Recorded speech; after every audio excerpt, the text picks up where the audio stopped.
بسم اللہ الرحمن الرحیم۔ بدر کی لڑائی۔ ہجرت کے بعد ہی قریش نے مدینہ پر حملے کی تیاری شروع کر دی تھی۔ اس جنگ کے لیے خرچ کا انتظام ضروری تھا۔ اس کا یہ اپائے سوچا گیا کہ تجارت کے لیے ایک قافلہ شام بھیجا جائے۔ اس میں مکہ کے سب لوگ پونجی لگائے اور جو کچھ فائدہ ہو لڑائی میں لگایا جائے۔ یہ قافلہ جب شام سے واپس لوٹ رہا تھا تو یہ جھوٹی افواہ مکہ میں پھیل گئی کہ مسلمان قافلے کو لوٹنے آ رہے ہیں۔ اس پر قریش بہت گھبرائے، بڑا غصہ آیا، بڑی بھاری فوج لے کر نکلے۔ لگ بھگ 1000 کی تعداد تھی۔ جو خود نہ جا سکے اس نے اپنے بدلے کا آدمی بھیجا۔ 700 پیدل اور سوار، زرہ سے لیس، لوہے میں ڈوبے ہوئے 100 گھوڑے اور 700 اونٹ۔ ایسا جان پڑتا تھا کہ زلزلہ آ گیا ہے۔ وہ آندھی اور طوفان کی طرح بڑھتے چلے آ رہے تھے۔ باندیوں اور گانے والیاں بھی ساتھ تھی۔ گانے کیا تھے؟ کافروں کی تعریف، گھمنڈ اور اپنے بڑے ہونے کی باتیں، اللہ کے دین اور مسلمانوں کی برائی۔ ابھی راستے میں ہی حارملہ کی قافلہ بچ کر نکل گیا۔ حملہ نہیں ہوا، واپس چلو۔ لیکن ابو جہل پکا مردود تھا، وہ کب مانتا؟ بولا اب ہم نہ لوٹیں گے۔ بدر کے میدان میں ڈیرے ڈال مزے اڑائیں گے، گانا بجانا ہوگا، کھان پان ہوگا، تمام عرب پر ہماری دھاک بیٹھ جائے گی۔ مسلمانوں کی کیا ہمت جو ہم پر حملہ کریں؟ ہم تو ان کے سر پر پہنچ گئے ہیں۔ پھر بھی کچھ لوگ واپس چلے گئے۔ قریش ابو جہل پر بہت غصہ ہوئے، آگے نہ بڑھے۔ آپ محمد صلی اللہ علیہ وسلم نے مسلمانوں کو اکٹھا کیا۔ آپ ہر کام صلاح سے کرتے تھے۔ ویسے تو آخری فیصلہ اللہ اور اس کے رسول ہی کا ہے۔ لوگ اکٹھا ہوئے۔ آپ نے مہاجرین کی طرف دیکھا۔ ان میں سے ایک نے کہا، اللہ کا حکم پورا کرنے میں دیر نہ کیجیے، ہم آپ کے ساتھ ہیں۔ ہم حضرت موسیٰ علیہ السلام کی امت کی طرح جواب نہ دیں گے۔ اس خدا کی قسم جس نے آپ کو نبی بنا کر بھیجا، اگر آپ دنیا کے دوسرے کنارے تک لڑائی کرتے چلے جائیں گے تب بھی ہم آپ کا ساتھ نہیں چھوڑیں گے۔ اب آپ نے انصار کی اور منہ کیا۔ انہوں نے مدینہ کے اندر ہی مدد کا عہد کیا تھا۔ یہ معاملہ بستی کے باہر کا تھا۔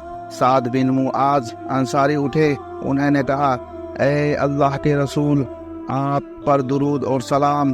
شاید آپ کا اشارہ ہماری طرف ہے۔ ہم ان سچائیوں پر ایمان رکھتے ہیں جو آپ لائے ہیں۔ آپ کو سچا جانتے ہیں، یہی نہیں بلکہ اس دین کی سچائی پر گواہ بھی ہیں۔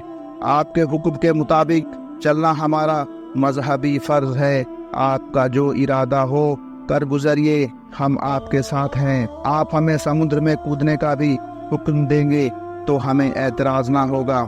ہمارا ایک آدمی بھی پیچھے نہ رہے گا۔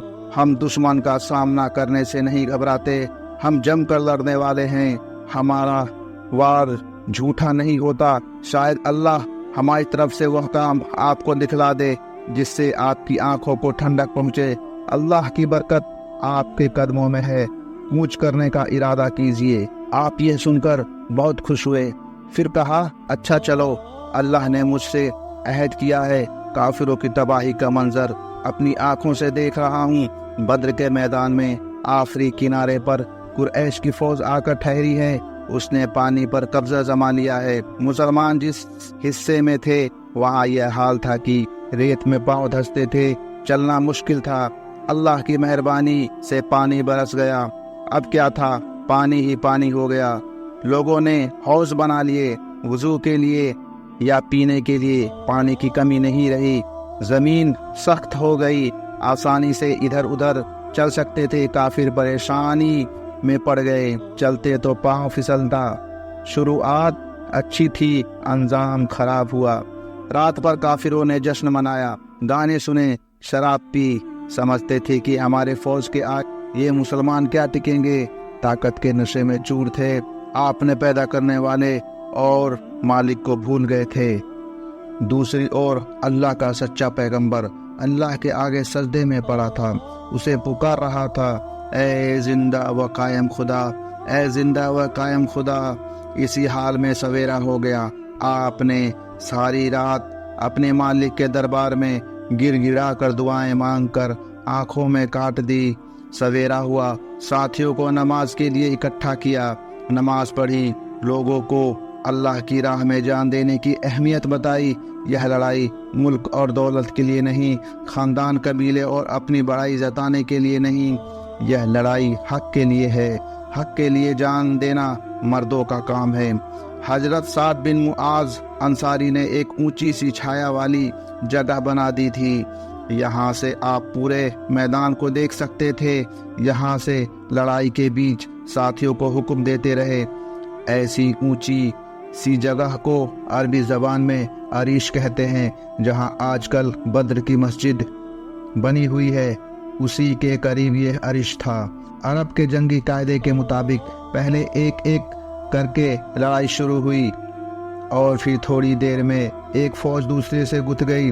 گھمسان کی لڑائی شروع ہو گئی۔